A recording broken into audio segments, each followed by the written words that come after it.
नमस्कार, मैं हूँ हरिओम द्विवेदी। आज हम बात कर रहे हैं यूपी पॉलिटिक्स की। अगर हम बात करें, अगर हम यूपी की बात करते हैं तो यहाँ आमतौर पे दो पार्टियों की बात होती है, सत्ता पक्ष और प्रतिपक्ष। लेकिन इस बार ऐसा नहीं है। इस बार क्या हो रहा है कि आपके जो छोटी-छोटी पार्टियाँ हैं वो एक बड़ी ताकत बन के उभर रही हैं। तो इनमें जो सबसे बड़ी ताकत देने का काम किया है इन छोटे दलों को, वो है सुहेल देव भारतीय समाज पार्टी। तो हमसे बात करने के लिए आज हमारे साथ भारतीय सुहेल देव पार्टी के प्रदेश अध्यक्ष सुनील अर्कवंशी जी। क्या दिख रहा है, ग्राउंड रिपोर्ट क्या है? देखिए, सबसे पहले हम आपको बता दें, हमारी जो भागीदारी संकल्प मोर्चा है, इस भागीदारी संकल्प मोर्चा ही एक बहुत बड़ी ताकत बनकर आ चुकी है। इस भागीदारी संकल्प मोर्चा में आज हम लोग 10 पार्टियां हमारे साथ में शामिल हैं, जिसमें माननीय ओवैसी जी हैं, माननीय बाबू सिंह कुशवाहा जी हैं, माननीय प्रेमचंद प्रजापति जी हैं, माननीय अनिल सिंह चौहान जी हैं, माननीय श्रीमती कृष्णा पटेल जी हैं, माननीय श्री रामधरी जी हैं। इस तरीके से हम लोगों ने 10 पार्टियों का एक भागीदारी मोर्चा बनाया है। और जो ये भागीदारी मोर्चा समझ लीजिए, आज उत्तर प्रदेश में सरकार बनाने के लिए तैयार हो चुका है। माननीय हमारे नेता, राष्ट्रीय अध्यक्ष हमारे श्री नारायण जी, इन्होंने कहा कि हर जाति को सम्मान मिलना चाहिए। आज उसी तहत उन्होंने एक भागीदारी मोर्चा का गठन किया है। आज लगातार भागीदारी मोर्चा की इतनी ताकत हो चुकी है कि हम लोग सरकार बनाने के लिए तैयार हो चुके हैं और 403 सीटों पर ये भागीदारी मोर्चा तैयारी कर चुका है। और हम लोग अपनी बूथ स्तर तक इस तैयारी को मजबूत कर लिए हैं और विधानसभा का चुनाव जो है हम लोग मजबूती से लड़ने का काम करेंगे। सबसे बड़ी बात, हमारे जो राष्ट्रीय अध्यक्ष जी ने कहा, जो भागीदारी संकल्प मोर्चा के आयोजक हैं, उन्होंने कहा है कि हम लोग भारतीय जनता पार्टी को छोड़कर ऐसे जो पार्टी हैं, चाहे समाजवादी पार्टी हो, चाहे बहुजन समाज पार्टी हो और चाहे कांग्रेस हमारी विचारधारा से जुड़कर सहमत है, तो भागीदारी संकल्प मोर्चा में आने का काम करे और इस भारतीय जनता पार्टी से लड़ने का काम करे। और हम लोग सारे लोगों के लिए दरवाजे खुले रखे हैं। सिर्फ भारतीय जनता पार्टी को लेकर उनके लिए दरवाजे हमारे बंद हैं, क्योंकि उन्होंने हम लोगों से 2016 में गठबंधन किया था। उस गठबंधन में उन्होंने कहा था, कुछ मुद्दों पर हमारे राष्ट्रीय अध्यक्ष जी की बात हुई थी। उन्होंने कहा ठीक है, सरकार बना ली जाए, 6 महीने के बाद हम लोग मुद्दे पूरे करने का काम करेंगे। मगर सरकार बना ली गई, वोट ले लिया गया, उन पिछड़े पिछाड़े दलित अल्पसंख्यक समाज के लोगों का वोट ले लिया गया, मगर उन्होंने उसको देने का दूसरा काम नहीं किया। इस बात को लेकर हमारी सरकार में नाराज़गी बढ़ती चली गई और वो नाराज़गी हम लोगों के लिए कहीं ना कहीं बहुत अच्छी है, क्योंकि आज हम लोग भागीदारी संकल्प मोर्चा मजबूती से भागीदारी छीनने के लिए रोडों पर आ चुका है और हम लोग भागीदारी लेकर। कौन कौन से दल छोटे वाले हैं जो आपके साथ और ये संख्या बढ़ा सकते हैं? बिल्कुल, आपने अच्छा सवाल किया है। आज भागीदारी मोर्चा जो बना हुआ है हमारे माननीय राष्ट्रीय अध्यक्ष जी, चाहे आम आदमी पार्टी के माननीय केजरीवाल जी, चाहे हमारे आज़ाद समाज पार्टी के माननीय चंद्रशेखर जी, इन लोगों से वार्ता जारी है। और हम लोग कह रहे हैं, जब हम लोगों को इस लड़ाई को लड़ना है तो हम लोग अलग अलग इस लड़ाई को लड़ने का क्यों काम करें।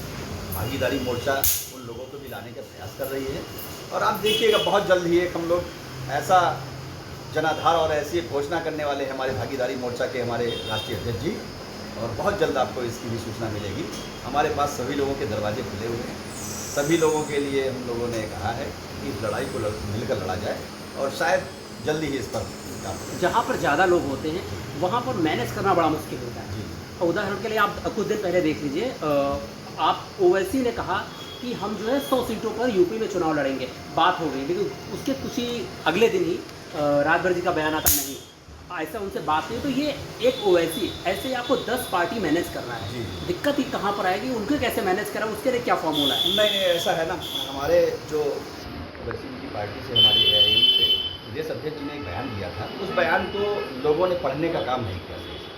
उस बयान में ये था कि हम 100 सीटों पर तैयारी कर रहे हैं, हम लोग 100 सीटों पर तैयारी करें, हम लोग 100 सीटों पर लड़ने का काम करें। उनका मकसद ये था कि 100 सीटों पर हमारे AIM कर रही तैयारी, हम लोग भी अपनी अपनी सीटों पर तैयारी कर रहे हैं। तो सीटों का कोई झगड़ा नहीं है। माननीय मंत्री जी, तो हमारे माननीय राष्ट्रीय अध्यक्ष जी तो 125 सीटें देने के लिए तैयार हैं। वैसे कोई लड़ाई नहीं है सीटों को लेकर, किसी भी तरीके की कोई ऐसी बात नहीं है। सिर्फ ये था कि कौन कौन कितनी सीटों पर तैयारी करा। जब सीटों पर तैयारी करा तो लड़ने की बात जाहिर सी बात है, वो तो जाहिर सी बात है कि लड़ने की बात सामने आ जाएगी। कोई हमारे लोगों के सीटों का कोई झगड़ा नहीं है और सारे आपस में सीटों का बंटवारा जब भी होगा तो एक हमारे राष्ट्रीय अध्यक्ष जी के नेतृत्व में एक बैठक होगी। उस बैठक में इन सब चीज़ों पर चर्चा होगी और अभी इस तरीके से कोई बैठक में ये चर्चा नहीं करी गई है कि हम लोगों की सीटों का कोई बंटवारा हो गया है या हम लोग अलग अलग सीटें पर लड़ने की बात करते हैं। इस तरीके से कोई ऐसा नहीं है। ये जैसे ऐसा गठबंधन की आप बात कर रहे थे ना कि जो इतने 10 पार्टी हैं इनको आप प्रतिनिधित्व कैसे देंगे? एक फार्मूला सुझाया जा रहा था कि कैसे उसको कैसे मतलब सब पार्टियों को मौका मिले बराबर बराबर, वो कैसे संभव? देखिए, उसी के लिए तो हमारे माननीय राष्ट्रीय अध्यक्ष जी ने साफ साफ कहा है 5 साल की सरकार, 5 सीएम।